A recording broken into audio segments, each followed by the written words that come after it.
일요연구 TV 오신 여러분 환영합니다. 저는 스포츠조선 유동혁. 루키드 바스켓 이동환입니다. 11월 넷째 주 KBL 루먼 팩트 2부 순서 시작을 해보도록 하겠습니다. 자, 2부에는 삼성, DB, KT, LG, 현대모비스 이렇게 한번 가보도록 하겠습니다. 자, 2부 댓글우선 정책에서 댓글부터 소화를 하고 가도록 할게요. 네, 지영일님이 DB는 예전에 버튼 하나로 정말 누가 부진하거나 태업해도 하위권을 확실히 잡는 경향이 강했는데 지금은 들쭉날쭉한다. 진짜 들어가는 위로 치고 가려면 안고 가는 게 맞는데 오로지 공격만 하면 머리 깨지네 진짜.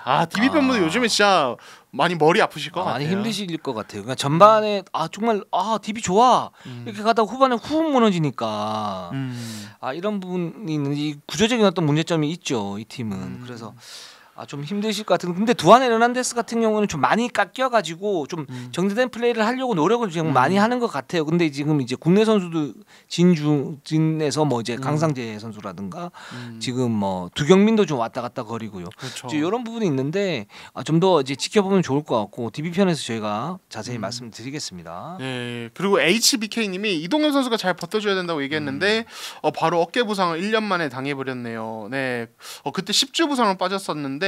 이번에도 지금 이제 결국에는 8주 나왔죠. 네. 그렇죠. 이동엽 선수의 부상은 정말 치명적입니다. 제가 볼 때는 이정현이나 김실에 빠진 것보다 더 치명적이에요. 네. 거기는 좀 이유가 있는데 요거 삼성 편에서 좀 말씀을 드릴게요. 네. 그리고 또 삼성 얘기인데 이 S4D B1 RD님이 임동현 선수 그 중요한 순간에 노마크 3점 매부는 팬들을 실망시키는 건 아닌가요? 그러니까 이 삼성이 지금 이제 가드진이 무너져 있기 때문에 이제 결국에는 이제 포워드진에서 뭔가 기여도 높여야 된다. 네. 제가 그 얘기를 한 지난 2주 동안 했는데 그 이제 임동현 선수가 그 접전 상황에서 막판에 그 KCC전이었죠. 그렇죠. 노마크 에어볼 나오면서 이게 사실 또 좀 화제가 많이 됐어요. 이제는 맞아요. 참 아닌가 이런 얘기가 많이 나왔었습니다. 저는 그냥 림을 깨끗하게 통과한 줄 알았어요 처음에.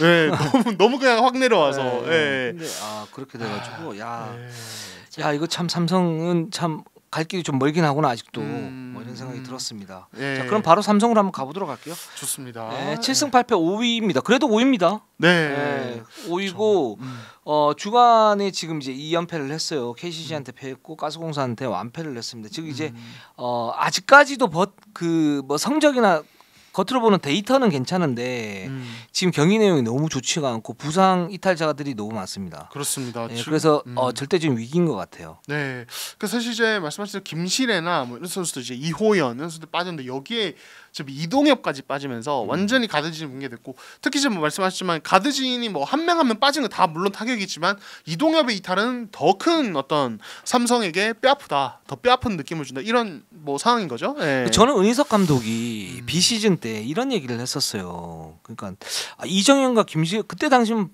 봐도 누가 보건 간에 김실애와 이정현을 전면에 내세우고 여기 외국인 선수 데리고 오고 코어를 만들어서 삼성이 어떤 부활의 기틀을 마련을 할 것이다. 그럼 은희석 감독 스타일상 또 수비는 굉장히 강하게 하겠지. 그렇죠. 그렇게 되면 이정현, 김실애 선수의 어떤 체력적 부담감이 있기 때문에 백업진을 그래도 뭐 예를 들어서 예전에는 뭐 김실애가 35분 뛰고 이정현 35분 뛰고 이게 갈았다면 지금은 수비를 굉장히 세게 해야 되니까 뭐 이동엽이나 이호연이나 뭐 이호연은 그때 당시에는 사실 부활할지 몰랐었고요. 그렇죠. 뭐 김현수라든가 뭐 이런 선수들이 돌아가면서 한 10분 정도 이렇게 뛰겠구나. 대신에 이동엽은 이제 경고한 면이 있으니까 조금 더 많이 뛰겠구나 그랬는데 은희석 감독 그때 저와 예상과는 좀 다른 얘기가 뭐였었냐면 이동엽을 이정현과 김실애와 비슷하게 취급을 하겠다. 세 명으로 돌리겠다. 그 예전 방송을 보시면 이제 그런 이제 멘트가 나옵니다. 그래서 이게 왜 그럴까? 이동엽을 굉장히 좀 가치 있게 생각을 하는구나라고 저는 이제 판단했죠. 그리고 실제적으로 저 판단이 맞는 것 같다라는 생각을 했었어요. 네. 왜냐하면 이동엽이 그 뭐 삼성이 사실 지난 시즌까지 굉장히 좀 좋지가 않았기 때문에 조명이 안 된 선수이긴 한데 실제로 이렇게 보면 공격이나 수비에서 견실함들이 있거든요. 그렇죠. 그러니까 빠르지 않고 임팩트가 적어서 그렇지. 예를 들면 좀 뭐랄까 이제 빛과 소금 같은 김진유 그리고 뭐 정성우, 김영현, 윤원상 이제 이런 역할을 하면서도 공격에서도 좀 쏠쏠하니까 그렇죠. 이 선수는 이제 주전급 삼성에서 될 것이다 그랬는데 은희석 감독도 이제 그렇게 판단을 한 것 같아요. 했는데 그래서 뚜껑을 열었어요. 네. 근데 이정현과 김실애가 비시즌에 부상이 있어서 완전치가 않아요. 그러니까 이동엽에 대한 어떤 비중이 더 강해진 거죠. 그렇죠. 게다가 이동엽은 공수에서 뭐 임팩트가 크지는 않지만 약점은 없는 선수니까 이동엽을 중심으로 김시래를 붙이고 이정현을 붙이고 나중에 김시래 이정현 썼다가 또 수비에 구멍 나면 또 이동엽이 들어갈 수 있고 이제 이런 식의 어떤 시스템을 지금 삼성이 가지고 온 거죠.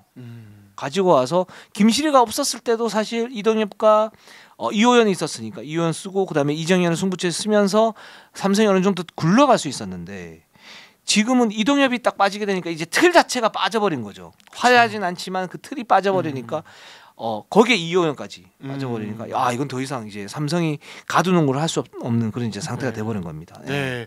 특히 또 이동엽이 있을 때 뭐 김시래나 이호연도 마찬가지지만 이 이정현의 활용도에 대해서 저희가 지난주에 얘기하지 않았습니까? 그렇죠. 근데 이거 효과도 좀 확 떨어지는 그러니까 이거 자체가 완전히 흔들릴 수 있는 맞아요. 거죠. 네. 그러니까 이제 저희가 말씀드렸지만 이정현도 승부처에서 좀 집중적으로 활용하고 그 전에는 좀 경기를 풀어가는 역할 그리고 그 중심에서 이동엽이 공수에서 안정감으로 받쳐주는 그런 역할이었는데 이동엽이 빠져버리면 이정현에게 어쩔 수 없이 약간 과부하가 걸리면서 팀 전체적인 백코트의 공수 밸런스가 다 무너지게 되는 그런 어려움을 좀 봉착하게 되지 않겠습니까? 삼성이? 그렇죠. 그러니까 예를 들어서 이동엽이 어떤 방패고 이정현이 이제 숨기고 있는 그 비수 같은 칼이라면 방패를 막고 있다가 승부처에서 팍 찔러야 되잖아요. 근데 이제 방패가 없어지니까 칼만으로 이렇게 찌르다 보면 자기도 맞거든. 네, 이런 느낌인 거죠 지금. 네. 자 그렇기 때문에 지금 삼성이 이제 김시래, 이호연, 이동엽 연속 이탈 상황에서 지금 이제 뭐 어린 가드들을 뭐 쓰면서 지금 어떻게든 좀 해보려고 하고 있지만 사실 이게 좀 쉽지 않은 부분이 많다. 네. 그 팀 수비 같은 경우에는 사실 골밑 수비가 기본이고 거기 이제 외곽 수비가 같이 받쳐지면서 시너지가 나야 되는 거고 삼성이 이제 그런 구조를 가지고 오지 않았습니까? 테리와 이원석을 이제 수비형 빅맨으로 쓰면서 이제 외곽 수비 어떤 약점들을 좀 메우는 그런 형태. 근데 이동엽이 있었기 때문에 그게 또 가능했던 거죠. 어떻게 보면. 근데 외곽 수비 어떤 중심이 없어지면서 지금 사실은 이제 삼성의 근간인 그 수비 농구 자체가 굉장히 좀 위태로워졌어요. 저는 이제 그런 배경 때문에 가스공사에게 100점 이상 내주면서 패하지 않았나라는 생각이 듭니다. 삼성이 진짜 큰 위기를 지금 이제 2라운드 맞이했는데 사실 지난 시즌에도 1라운드 좋다가 2라운드 좀 위기였거든요. 네. 그때는 이제 못 넘겼는데 이번에 과연 좀 은희석 감독님이 지금 쉽지 않지만 어떤 대안을 내놓으실지 어떤 고민을 하시게 될지 좀 궁금합니다. 네. 이게 삼성이 가장 큰 걱정이 사실 이 부분이었어요. 어떤 부분이었냐면 삼성의 어떤 팀 컬러를 변화시키기 위해서는 선수들을 좀 이렇게 세게 돌려야 돼요. 로테이션도 그쵸. 돌리고 활동량도 극대화해야 되는데 근데 그렇게 하다 보면 이제 부작용이 나올 수 있는 게 부상이거든요. SK 전시환 감독이 주전 의존도를 높이면 부상 위험도가 높아지지만 어쩔 수 없는 그런 선택이라고 했고 근데 삼성은 좀 그 카테고리는 좀 다르지만 비슷한 유형으로 여기는 로테이션을 많이 돌리면서 활동력을 높이게 되면 부상 위험도가 어쩔 수 없이 많이 늘어나지만 삼성이 그 객관적 전력의 어떤 열세를 만회하기 위해서는 그런 방법밖에 쓸 수 없는 그런 상황에서 부상자들이 나오게 된 거죠. 그래서 이 부분이 좀 그래서 많이 좀 안타깝습니다. 네. 좋습니다. 이동엽 한 8주 나왔는데 이때까지 어떻게 버텼지. 일단 김시래 선수도 그렇고 빨리 돌아와가지고 뭔가 재정비를 갖다 해야겠죠. 또 다른 이제 길을 갖다 좀 찾아야 될 것 같아요. 네, 그렇습니다. 그렇습니다. 뭐 수빈 뭐 이정현과 김시래가 전면에 서게 되면 수비 농구는 안 될 거고 이제 공격적으로 뭔가 이제 풀던지 아니면 윙맨 자원에서 수비가 되는 선수를 하면 딱 세우고 공격을 하든지 이렇게 하는 어떤 그 포메이션을 작동시키지 않을까라는 생각이 들어요. 네, 좋습니다. 그래서 삼성은 위기다. 네. 이동엽이 생각보다 굉장히 중요한 선수다. 그렇죠. 예. 그리고 또 위기에 빠져 있는 팀이 하나 있습니다. DB입니다. 예, 저희 2부는 위기 특집인가요? 그렇죠. 지금 이제 DB가 6연패 빠져 있습니다. 지난주 보면은 LG전, KT전, SK전 모두 패했는데 보면은 LG전은 이제 크게 벌어졌다 따라가다가 지고 KT전은 이제 계속 끌려가다가 지고 SK전은 19점 차 앞서다가 역전패를 당했습니다. 이게 지는 내용이 다 안 좋고 그리고 지금 이슈들이 코어들의 어떤 부진 혹은 이상문 감독님의 어떤 의도적인 어떤 이제 배제 이런 것들이 지금 이슈들이 계속 있어요. 예. 그렇죠. 일단 그 따록밥 농구를 좀 말씀 좀 드릴 수 있을 것 같아요. DB가 굉장히 불안하다고 했던 게 뭐냐면 이제 이산 알바로 두경민 굉장히 백코트 자원 좋은 자원이죠. 에르난데스 공격력 좋고 강상재 있고 김종규 있고 여기에 박찬희 있고 김현호 선수 있고 김현호 선수 있고 여기 최승욱이 있단 말이죠. 네. 그러니까 이제 멤버상으로 이렇게 볼 때는 괜찮아요. 괜찮고 그래서 시즌 초반 많은 팀들이 정비가 안 됐을 때 DB도 정비가 안 된 상태에서 붙어버리니까 DB가 비교위를 가지고 가면서 승리를 거둘 수 있었죠. 그러면 이제 그 경기를 치르면 치를수록 이제 팀들은 이제 좀 조금씩 강해질 확률이 굉장히 높지 않습니까? 그렇죠. 부상 변수가 많은 이제 그런 팀들을 빼놓고는. 근데 이제 DB는 여기에서 그럼 강해졌느냐라고 했을 때 비슷한 전력을 유지하거나 오히려 좀 떨어진 것 같은 느낌이 들어요. 그러니까 이제 6연패를 당하는 어떤 핵심적인 이유가 그 부분이 아닌가라는 생각이 듭니다. 예. 그리고 DB 같은 경우 사실 DB도 1라운드에 사실 뭐 이제 뭔가 맞지 않는 것들 이런 것들이 있었는데 관건은 이제 2라운드로 넘어오는 이 시점에 이런 것들이 좀 조합이 맞춰지고 좀 그렇죠. 안정감을 찾았느냐. 다른 팀들이 좀 강해지는 동안에 그렇게 되면 이제 전력 우위는 계속 있으니까 조직력만 어느 정도 맞춰주면은 그 우위를 가지고 풀어갈 수 있는 힘이 생기는데 지금 DB가 그게 지금까지도 안 되어 있다는 거고 지금 보면은 지금 두경민 알바로 에르난데스 쪽에서 파생 효과나 뭔가 시너지가 폭발하는 이런 모습이 전혀 안 나오고 있습니다. 그러니까 이선 알바노는 냉정하게 경기를 운영을 하고 있어요. 그리고 이제 패스 줄 때 패스 주고 슛 쏠 때 슛 쏘고 그렇기 때문에 알바노는 지금 되게 고군분투하고 있는 그런 형국이고. 그렇죠. 지금 두경민은 사실 이제 그 부상에 의해서 이제 이탈했다가 들어왔다가 그러면서 슈팅의 어떤 효율성이 좀 많이 떨어지는 그런 상태. 그렇죠. 근데 승부처에서는 지금 두경민과 에르난데스가 뭔가 역할을 한단 말이죠. 근데 에르난데스는 말씀드렸던 것처럼 공수 마진이 그렇게 좋지는 않아요. 수비에서 고민이 많기 때문에 단 공격에서 어떤 절제된 모습들은 분명히 있어요. 맞아요. 네. 그러면 지금 같은 상태에서 아직까지도 불안한 거는 어쩔 수 없다고 치면 제가 볼 땐 두경민과 에르난데스는 뭔가 맞춰야 돼요. 또는 알바노하고 셋이서 뭔가 맞춰서 승부처에서는 충분히 맞추면서 뭔가를 할 수가 있는데 SK전에서 이렇게 보면 19점 차로 이제 뒤지다가 SK가 역전을 시켰죠. 그리고 다시 재역전할 수 있는 가능성이 있었어요. 근데 여기에서 공격하는 형태를 이렇게 보면 승부처에서 전혀 약속된 플레이가 없어요. 맞아요. 약간 좀 가스공사 같은 느낌이 있었어요. 솔직히 말해서. 약간 주먹구구식으로 공격을 했죠. 그러니까 두경민이 그냥 1대1로 무리하게 가다가 실책하고 그다음에 에르난데스가 또 1대1로 가다가 실책하고 스크린이 전혀 없고. 맞아요. 그러니까 이건 제가 볼 땐 승부처에서는 더더욱이나 굉장히 효율적인 어떤 공격을 해야 되고 그리고 이 두경민이나 에르난데스가 공격력이 좋은 건 알겠어요. 근데 그런 효율을 갖다가 높이기 위해서는 두 선수가 기본적인 2대1을 가지고 연마한 상태에서 승부처에서는 자연스럽게 딱 나오는 그리고 거기에 따라서 뭔가 시너지가 나오는 그런 공격 포메이션이 돼야 되는데 지금 급하면 그런 부분이 자연스럽게 나오는 게 사실 그게 프로 아닙니까? 그렇죠. 그래서 비시즌 훈련을 하는 거고 경기 준비를 하는 거잖아요. 근데 급하니까 뭐가 나오냐면 두경민 1대1이 나오고 에르난데스 1대1이 나와요. 그러니까 그렇죠. 평상시에는 2대2 공격을 하려고 노력을 하는데 승부처에서 급하니까 오히려 1대1 공격이 나와버려요. 그렇죠. 이거는 좀 아니다. 그렇죠. 예. 예.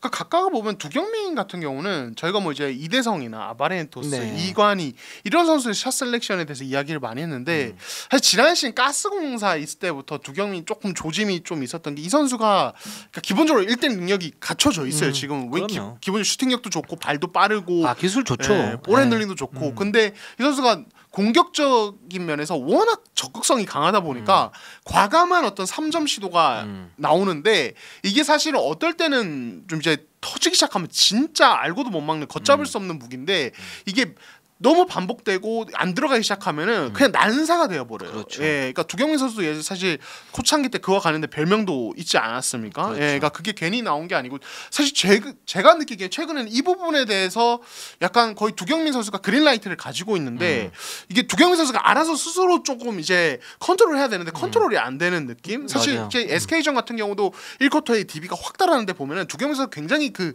터프한 3점들을 많이 던집니다. 근데 이게 다 들어가요. 그래서 와 이걸 어떻게 막아 이런 느낌이었는데 2쿼터, 3쿼터, 4쿼터 되니까 상대도 이제 어느 정도 계속 막으려고 하고 두경민도 뭐 결국엔 평균의 법칙을 따라가는 거 그렇죠. 아니겠습니까? 이렇게 되고 최성원 붙이고 오지환 붙이면서 압박하니까 턴오버 나오고 효율 떨어지고 이렇게 되는 겁니다. 그래서 저 두경민 선수 스스로도 조금 되돌아봐야 될 것 같아요. 지금 이런 플레이가 좋은 건가? 예. 이게 보면 이제 이대성은 효율이 좋죠. 그렇죠. 두경민은 효율이 좀 떨어지고 근데 효율 떨어지는 건 이제 부상 여파가 있는 거고 폭발력은 있어요. 오케이 좋다고요. 그러니까 좋다고. 근데 이게 3쿼터 4쿼터 가서 그 위력이 떨어져요. 그럴 수밖에 없어요. NBA도 마찬가지예요. 맞아요. 예. 네. 그래서 NBA 같은 경우에도 1쿼터부터 3쿼터까지 이제 약속된 플레이를 하지만 슈퍼스타들의 어떤 프리랜서 오펜스 거기에 따른 어떤 시너지 효과를 창출하면서 공격을 하다가 다른 건 뭐냐면 승부처나 흐름이 굉장히 그 미묘할 때나 아니면 사쿼터 승부처에서는 더욱더 철저히 약속된 패턴으로 간다고요. 그러면서 공격 효율성을 극대화시키는데 그 이유가 뭐냐면 뭐 계속 말씀드리지만 3, 4쿼터 되면 이제 수비가 적응을 하기 시작을 하고 그 팀의 어떤 패턴을 뭔가를 알고 있어요. 그렇죠. 그 부분에 대한 수비 집중도가 굉장히 높아지기 때문에 무리한 1대1 공격을 해서는 효율이 떨어진다는 것을 체감하고 있고 본능적으로 알고 있기 때문에 그걸 더욱더 이제 패턴화해서 거기에서 순간적으로 자신의 어떤 그 탤런트, 재능 농구를 거기에서 그 틀 속에서 펼치거든요. 그렇죠. 그러면서 슈퍼스타의 어떤 가치가 높아지는 거고 이 슈퍼스타가 그 재능을 리드 앤 리액트와 결합을 시키면서 승부처에서 효율을 높이는 선수가 진정한 슈퍼스타 아닙니까? 그렇죠. 이제 그렇게 가는 거니까. 근데 지금 제가 볼 때는 뭐 이대성도 그렇고 두경민도 그렇고 그런 리드 앤 리액트, 그러니까 승부처에서 그런 리드 앤 리액트라든가 아니면 그 틀을 맞추면서 팀 동료를 이용을 하면서 공격 효율을 극대화시키는 그런 방법을 모른다라고 얘기하면 제가 좀 건방지고 모르는 것처럼 플레이를 해요. 계속적으로. 그렇죠. 플레이가 네. 그런 느낌이죠. 네, 네. 그러니까 우리는 그렇게 해석을 할 수밖에 없다고요. 그렇죠. 지금 상태에서는. 예. 네. 에르난데스는 제가 네. 볼 때는 그런 선수 같아요. 농구를 그러니까 기능은 굉장히 좋은데 농구를 그렇게 잘하는 선수는 아닌 것 같아요.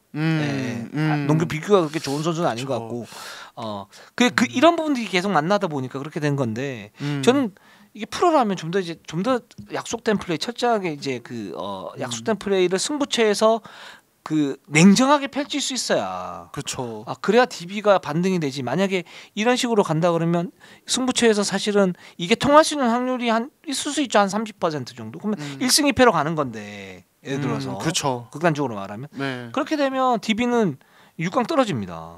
그렇죠.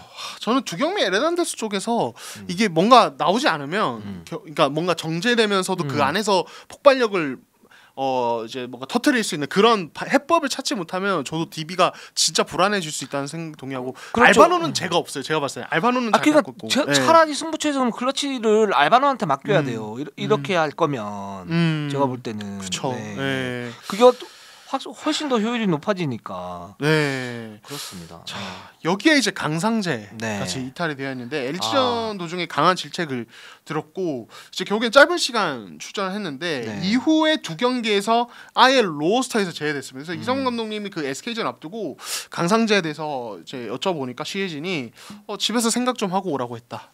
예, 이렇게 이야기를 하셨습니다. 자, 이게 사실은 KBL에서 특히 강상재 정도 레벨의 선수가 이렇게 부상 이슈가 없는데 경기에 로스터에서 아예 제외되고 예, 이런 경우 사실 그렇게 자주 있는 일 아닙니다. 예. 그렇죠. 예. 강상재가 사실 비시즌에는 굉장히 극찬을 많이 받았고 책임지려고 하는 그런 모습들이 있다 그랬는데 이렇게 변했다. 저는 이제 내부적 사정은 잘 모르겠지만 이게 내부적 사정이 이제 노출됐다라는 거는 그렇게 좋은 징조는 아닌 것 같아요. 이거는 어떻게 보면 이제 표면적으로 좀 노출된 부분 아닙니까? 좋은 건 아닌 것 같고 빨리 좀 이렇게 봉합을 하고 물론 이제 이상문 감독 이 이제 강상재 선수와 또 뭐 대화를 통해서 뭔가 이제 마련할 것 같은데 글쎄요 좀 여러 가지 생각이 드네요. 네. 그러니까 이 강상재가 그러면 왜 이렇게 갑자기 이상문 감독님께 질책을 들을 정도로 그런 모습을 보였느냐? 이것도 사실 분명히 다른 속사정이 있을 거라는 생각도 들고 이거는 아마 당사자들, 이제 내부자들만 아는 부분인데. 어쨌든 지금 사실 DB가 상황도 워낙 안 좋기 때문에 이거 제대로 추스르지 못하면 진짜 더 미끄러질 수 있다. 지금 이미 6연패인데 이게 연패가 금방 끊길 거라는 뭔가 뭐랄까 믿음이 사실 지금 안 생기는 상황이거든요. 그렇죠. 예, 불안합니다. 예. 이 팀이 좀 안타까운 게 뭐냐면 초반에 경기를 잘해요. 전력도 괜찮고 그래서 뭔가 이제 조금만 더 잡아가면 그냥 이길 수 있는 그런 팀인데 근데 코어들이 기본적인 어떤 약속된 플레이 또는 이제 조직력도 뭐 10점 만점에 10을 안 해도 돼. 예를 들어서 한 7, 8 정도만 해줘도 이 팀은 그냥 넘기면서 그냥 이길 수 있는 팀인데 맞아요. 그거조차도 지금 안 되니까. 그래서 이 부분은 이게 어떤 기능적인 문제, 뭐 객관적 전력의 문제가 아니고 진짜 생각을 좀 많이 해봐야 된다. 이 팀 같은 경우에는 그런 생각이 듭니다. 좋습니다. 최승욱 선수도 있고. 알바노도 있고 좋은 선수들 많죠. 괜찮은데 그렇습니다. 그렇습니다. 자, KT로 한번 가보도록 할게요. 자, KT 6승 8패 6입니다. 디비전을 잡았지만 또 이제 LG전에서 4쿼터에서 확 밀리면서 패했는데 이 팀은 결국에는 이제 저희가 뭐 종종 얘기를 했지만 이 외국 선수 은노코에 대한 실망감 이야기를 좀 안 할 수가 없는 것 같아요. 네. 그렇죠. 딜레마가 있고 그래서 이제 지금 은노코에 대해서 그 LG전이죠. LG전에서 71대 83으로 패했는데 이제 은노코가 수비형 센터 아닙니까? 수비형 그렇죠. 센터인데 마레이를 좀 잘 막아줬으면 좋겠다라고 얘기를 했는데 1쿼터에 마레이가 대량 득점을 해버려요. 그렇죠. 근데 공격에서도 어느 정도 롤을 줬는데 공격에서는 그나마 좀 괜찮았는데 결국은 이제 공격도 그렇고 수비도 그렇고 이제 믿을 수 없으니까 이 옵션으로 강등하고 아누시케를 1옵션으로 하겠다. 이렇게 얘기한 것 같아요. 예. 상태입니다. 그러니까 1라운드 막판에 KT가 그 시스템 조정한다고 선재 감독이 아예 선언을 하실 때 그 이제 제가 현장에서 어떤 일이 있었냐면 이제 아노시케이가 그날 40분을 거의 다 뛰었거든요. 그래서 이게 좀 혹시 뭐 어떤 외국 선수 기용의 어떤 변화를 선택하신 건가 했을 때 그때만 선재 감독님이 되게 좀 민감한 부분이니까 노코멘트 하겠다라고 하셨었어요. 근데 이제 이 LG전 끝나고 아예 이렇게 말씀하시는 거 보니까 완전히 마음이 돌아서신 것 같아요. 이제는 교체 작업을 할 것 같습니다. 그러니까 진짜 교체 작업으로 가도 이상하지 않고 물론 이제 성재 감독님 아직 뭐 정해진 거 없다. 교체 아직은 생각하지 않는다 이렇게 했지만은 사실 교체해도 이상하지 않은 상황이 됐고 지금 은노코는 그럼 왜 실패했고 왜 이렇게 됐는가를 봤을 때 여러 가지 요인들이 있습니다. 일단은 지금 은노코의 공격력이 너무 약해요. 너무 약해요. 기본적으로 기본적으로 너무 약하고 그러니까 사실은 이제 KBL에서 리그가 외국인 선수 같은 경우는 이제 다재다능하면서 BQ가 높은 외국인 선수를 선호합니다. 그렇죠. 슛이 되는 선수. 근데 이렇게 되면 이제 이걸 다 갖춘 선수는 없으니까 기본적으로 근데 성공하려면 슛이 있거나 아니면 골밑에서 장악하거나 이 두 개가 있으면 성공할 확률이 굉장히 높아지는 거고 근데 달릴 수 있는 빅맨이 사실 성공할 수 있는 확률은 많이 떨어져요. 지금 이런 상황을 볼 때 감독들의 어떤 성향이나 뭐 이런 상황을 볼 때 이제 그렇기 때문에 근데 은노코는 여기에서 조금 더 이제 공격적인 어떤 부분이라든가 수비적인 부분에서도 사실 지금 컨디션이 제 컨디션은 아닌 것 같아요. 비시즌 때 부상도 당했었고 그렇죠. 그렇기 때문에 뭐 하나 이제 보여준 게 없다 이런 그렇죠. 생각이 듭니다.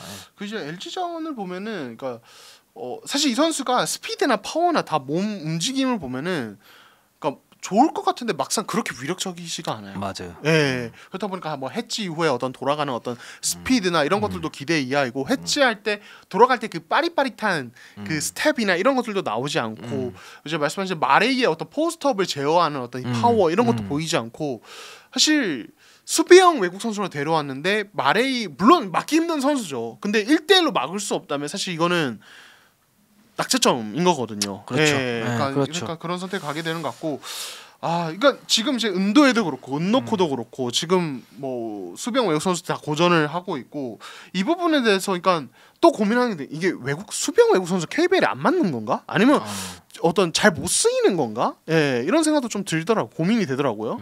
이거는 근데 저희가 한번 시간이 지나면서 조금 더 얘기를 해볼 필요가 있을 것 같긴 합니다. 그렇습니다. 이거는 뭐 시즌이 끝난 이후 또는 이제 시즌 중간 결산할 때 한번 얘기를 해보도록 하겠습니다. 네, 아직 좋습니다. 이제 완전히 결론난 사항은 아니니까요. 네. 자 그리고 또 한 명 이 양웅석. 그래서 사실 뭐 이제 KT가 이번 시즌 허운이 빠졌고 이제 여러 가지 변화가 있는 상황에서 이 선수의 어떤 에이스 롤에 대한 기대감을 가졌었는데 자 이 선수 지금 이제 기록들만 봐도 이제 좀 기대 이하의 시즌입니다. 야투율이 37.2%밖에 안 돼요. 3자성률 28.0%. 그리고 이 선수가 또 이제 공격 리바운드 뭐 이런 것도 좋았는데 이것도 뭐 3점을 많이 던지기 시작해서 이제 또 떨어지고 여러 가지로 우리가 기대했던 뭔가 스텝업의 모습보다 오히려 약간 한 발 퇴보한 듯한 느낌을 주고 있습니다. 그래서 이제 양홍석 에이스가 지금 가능한가 아니면 지금 한계점을 보이는가 뭐 이 부분에 대해서 좀 얘기를 해보려고 하는데 지금 현 시점에서는 좀 역부족인 것 같아요.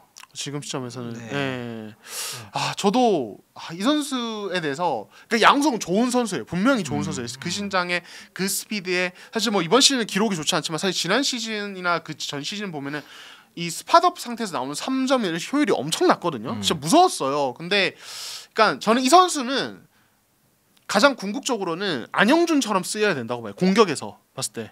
예, 볼이 없는 상황에서의 어떤 움직임이나 트랜지션 가담 그리고 어떤 뭐 이건 사실 이게 지금 또 안 되고 있는데 뭐 포스트업이라든지 어떤 이제 사이즈 활용하는 어떤 공격 리바운드 가담의 풋백 득점 이런 것들이 활용이 돼야 되고 뭔가 볼을 만지면서 뭔가를 하기에는 이 선수가 가지고 있는 역량들이 좀 한계가 있는 것 같아요. 예, 이제는 조금 이제 그 부분에 대해서 확실히 좀 잡고 좀 자기가 잘할 수 있는 거를 최대한 롤을 늘리는 게 맞지 않나라는 생각도 좀 들긴 하거든요. 예. 아 그렇습니다. 그리고 보통 이제 이 선수가 이제 뭔가 이제 한국 농구가 좀 타고난 부분에 대해서는 잘해요. 근데 이제 거기서 뭔가 한 단계 업그레이드 확 업그레이드 되는 그런 부분에서 이제 처절한 노력이 필요한데 이제 그런 부분에 대한 저는 이제 그 어떤 예들이 많이 없는 것 같아가지고 사실은 가장 이상적으로 성장을 하려면 뭐 이건 정말 이상적인 얘기지만 송교창도 그렇고 양홍석도 그렇고 누가 있나 최수정 빼놓고 이제 그런 선수들이 볼 핸들링을 하면서 2대 공격도 했다가 오프더볼 무브도 하고 속공 가담하고 이래야 이제 기본적으로 현대농구에 맞는 그런 이제 그 윙맨 자원이 되지 않습니까? 그렇죠. 그런데 그 이상의 그래서 업그레이드가 필요한데 그 업그레이드가 안 돼요. 지금 그렇죠. 딱 멈춰져 있는 그런 느낌이에요. 그러니까 이도저도 좀 안 되는 거고 그런 상태에서 실제적으로 이제 뭐 공격을 그러니까 이제 메인볼 핸들러가 아니니까 공격을 주도하지 못하고 지금 팀 틀에 맞게 뭔가를 움직이려고 보다 보니까 자기 어떤 비중은 좀 늘어난 상태고 이제 이런 이제 딜레마가 있는 것 같아요. 그러다 보니까 오히려 혼란스러워하고 그 다음에 공격 효율도 떨어지는 이제 그런 이제 부작용이 생기는 것 같은데, 야 이거 참 아쉽죠. 아쉽네, 많이 아쉽네요. 되게 기회 시즌이었다는 생각이 드는데, 그러니까 만약에 양홍석이 그런 부분에서 좀 더 진일보한 스텝업한 모습 나왔다면 아마 KT가 이 김영환, 김동욱의 어떤 투입과 관련된 어떤 딜레마를 좀 덜 겪지 않았을까. 그렇게 되면 이제 기존에 준비했던 트랜지션이나 스피드를 강조하는 어떤 농구가 조금 더 이제 좀 잘 뭔가 계획된 대로 잘 돌아갈 수 있었다고 해야 되나요? 이런 부분이 좀 저도 자연스럽게 생각이 드는데 아쉽습니다. 근데 이제는 조금 이제 잘할 수 있는 것들을 최대한 극대화하는 게 맞는 것 같아요. 양홍석은 그렇습니다. 근데 또 그렇게 또 돌아가려니까 좀 아쉽고. 그렇죠. 워낙 재능이 좋은 선수니까요. 이게 참 애매하네요. 그렇습니다. 근데 효율은 지금 분명히 그 실속이나 효율은 높여야 됩니다. 그렇죠. 그 정효근도 그렇고 양홍석도 그렇고 효율을 높여줘야 좀 더 많이 뛸 수 있고 많이 뛰면서 뭔가 공격에서 많이 관여할 수 있는 기회들이 생기거든요. 근데 그렇죠. 기본적인 윙맨들이 가지고 있는 어떤 뭐 공격 리바운드 가담이라든가 뭐 리바운드 가담이라든가 또는 속공이라든가 이제 그런 부분에서 또는 이제 볼 없는 움직임이라든가 이런 부분에서 소홀하게 돼버리면 센터가 포스트업 못하는 거하고 비슷한 그런 어떤 양상이 나타나기 때문에 참 그렇죠. 실속을 좀 채우고 또 도전을 했으면 하는 바람입니다. 네, 좋습니다. 자, LG로 한번 가보도록 할게요. 자, LG 같은 경우는 이제 디비전 잡고 또 KT는 잡으면서 이 LG 이제 드디어 시즌 첫 연승 했습니다. 장현우님이 축하합니다. 제가 제 기억 1라운드 중간부터 우리도 좀 연승해 보자. 그 얘기를 하셨고 그 승패 이거 그 어려움을 우리가 해내고 있다. 네네. 뭐 이런 얘기도 하셨는데 드디어 연승을 했고 그 이제 바탕에는 이 세컨 유닛들의 어떤 조금 이제 뭔가 활약 뭐 이런 것도 있었는데 그 또 이제 저스틴 구탄 김준일 얘기 저희가 안 할 수가 없는 것 같아요. LG가 그 체질이 그러니까 삼성하고 저는 좀 비슷하다고 생각을 했었거든요. 그러니까 이제 일단 두 팀의 공통점은 이제 강력한 수비, 로테이션, 그렇죠. 그리고 저득점, 그리고 승부처에서 코어들에게 집중. 삼성은 이정현과 뭐 테리의 2대2, 또 데릭슨의 2대2, 그리고 LG는 마레이, 이재도 이렇게 해서 승부를 보는. 그렇죠. 그러면서 1승 1패 이렇게 가지고 가고 5할 승부 유지하면서 쭉 가는. 그렇죠. 이제 끈끈하지만 어떤 팀을 만나도 지지 않지만 어떤 팀을 만나도 이길 수 있을까 뭐 이런 의문이 드는 이제 그런 경기라고 보이는데 이번 주를 통해서 약간 좀 달라졌어요. 달라졌다. 삼성은 기반이 되는 그 가드진들이 지금 부상으로 약간 좀 떨어져 있는 반면에 LG는 지금 가드진들은 건재한 그런 상태에서 약점이었던 윙맨 자원을 지금 채우면서 조금씩 그 팀 체질 자체가 객관적 전력 자체가 조금씩 올라가는 그런 느낌이 듭니다. 그 중심에 이제 구탕, 이승우, 이제 김준일이 있는 거죠. 그렇습니다.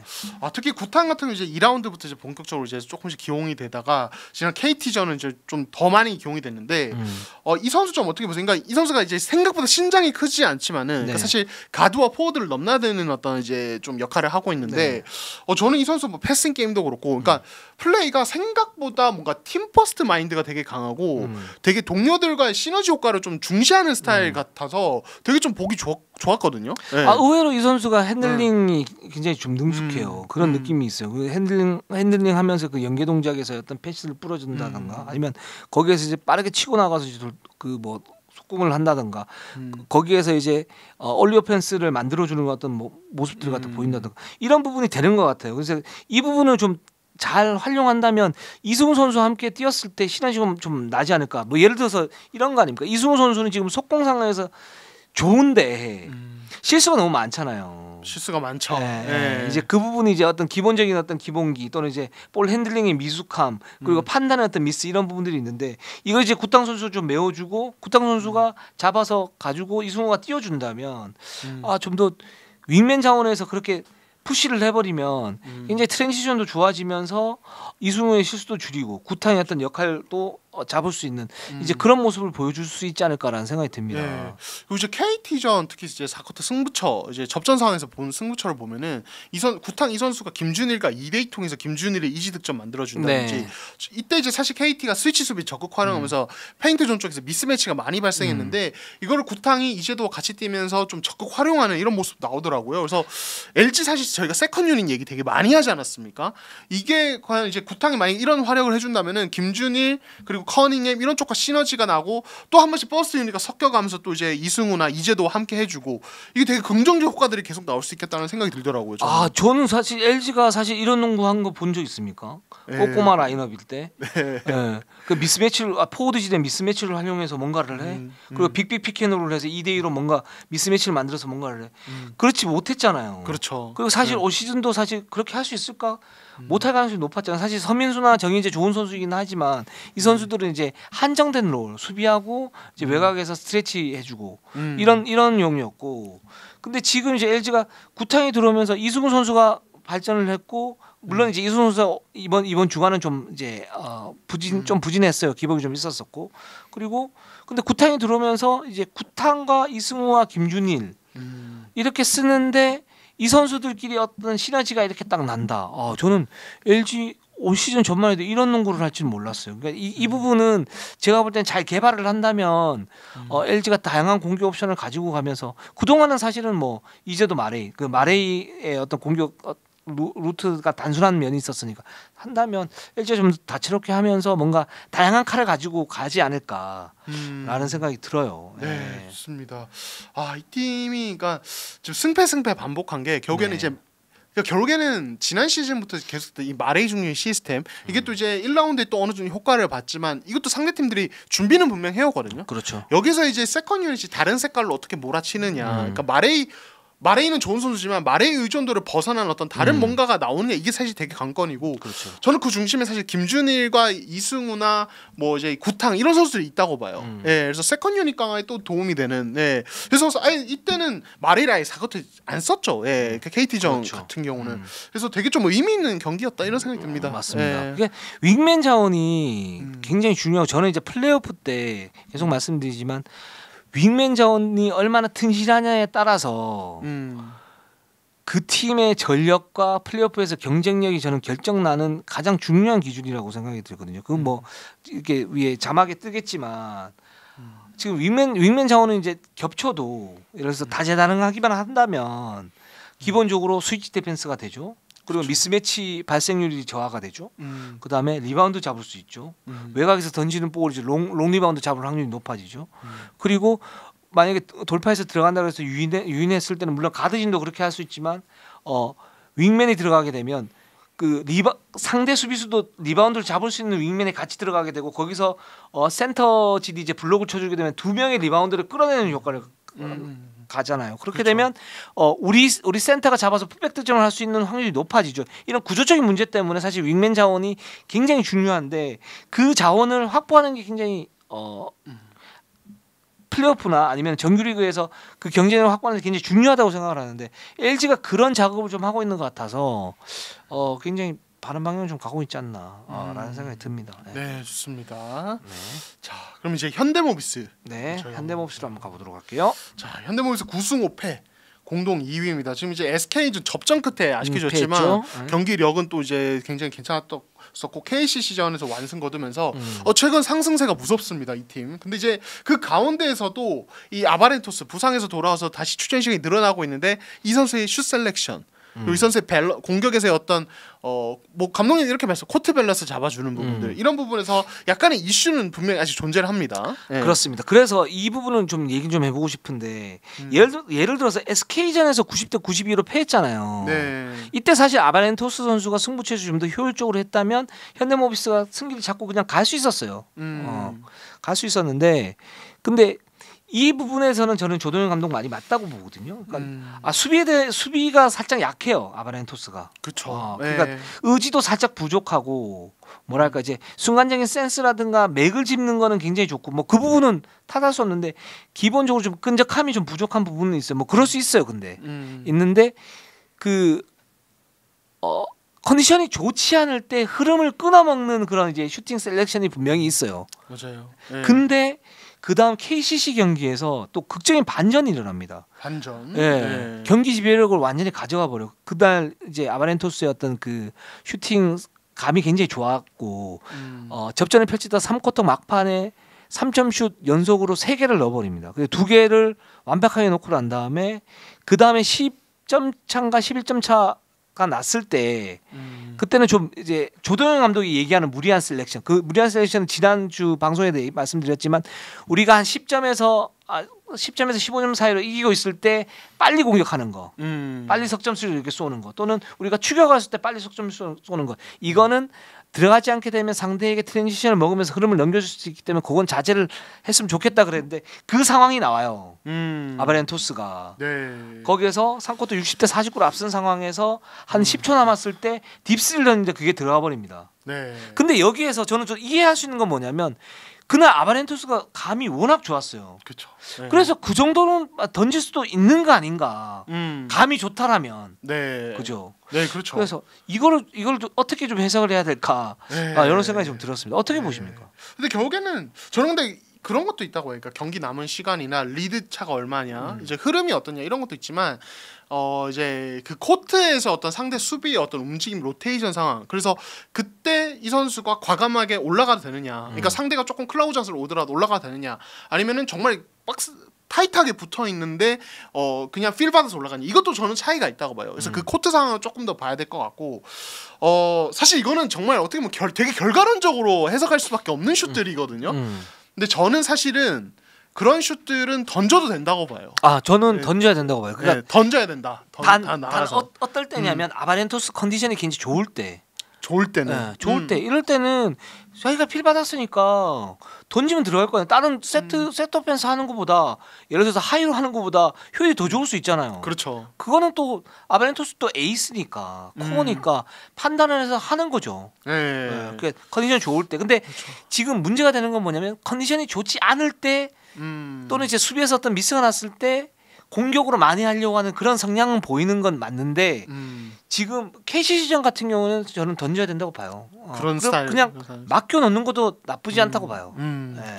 이 조동현 감독님이 그러니까 이제 확실한 기준을 가지고 계신데 이런 부분에서 어떤 에이스가 컨디션 좋을 때 조금 더 몰아치게 하는 거죠. 결국에는 그렇죠. 이 부분에 대해서 어느 정도 용인하는지가 되게 또 관건인 것 같아요. 네. 예, 그러니까 항상 그런 얘기 하시잖아요. 그 이제 뭐 코트 수비 상황을 보고 공격을 해야 된다. 조동현 감독님 항상 하시는 말씀이거든요. 공격을 뭐 어떤 것들을 해야 된다. 우리가 취사 선택도 중요하지만 더 중요한 거는 수비의 대형이나 어떤 상황을 보고 거기에 맞는 공격을 취사 선택하는 건데, 자 조동현 감독님 입장에서는 아바렌토스의 어떤 공격들은 뭐 오케이겠지만은 기본적으로 수비 대응에 대한 어떤 리액트로 취사 선택을 해줘야 되는데 아바렌토스 샷들이 그게 아니라 그냥 하고 싶은 걸 하는 어떤 공격으로 보인다면은 또 조던 감독님은 이거 자기 기준에서 용납이 또 안 되는 부분일 수 있긴 하거든요.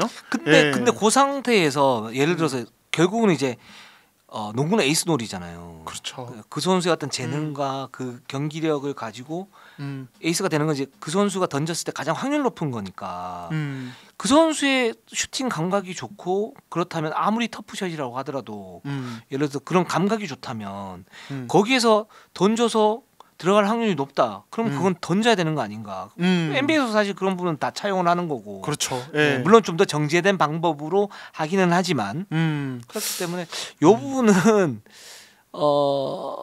저는 그러니까 그 부분이에요. 그러니까 아까 말씀하셨던 것처럼 어떤 그 공격이 잘 될 때 그걸 몰아주는 거 이 부분은 좀 경향적으로 좀 해줄 필요가 있지 않을까. 예를 들어서 이우석이 좋을 때는 이우석 쪽으로 몰아주고 예를 들어서 아바렌토스 좋으면 아바렌토스 몰아주고 함준이면 함준 쪽으로 몰아주고 그 상황이 어떤 좀 터프한 상황이라 하더라도 그렇게 했을 경우에는 좀 더 좋은 결과론이 나오지 않을까. 물론 그게 저는 이제 조동현 감독의 확률론하고 맞닥뜨려져 있다라고 생각이 들거든요. 저는 이 얘기를 가져오고 싶은데 지금 NBA의 샌안토니오가 진짜 딱 우리나라 지도자분들이 정말 선호하시는 스타일의 농구라거든요. 맞아요. 엄청난 패싱 횟수와 진짜 5명 전원이 공을 만지면서 슛을 던지는데 그래서 또 잘 나갔고 그 득점 대비 어시스트 빈도가 거의 압도적인 일입니다. 맞아요. 근데 최근에 이제 무너지고 있는데 그래서 그런 일화도 있었죠. 뭐 기사도 나왔지만 포포비치 감독이 신예 선수들한테 우리 너무 이기적으로 하는 것 같아.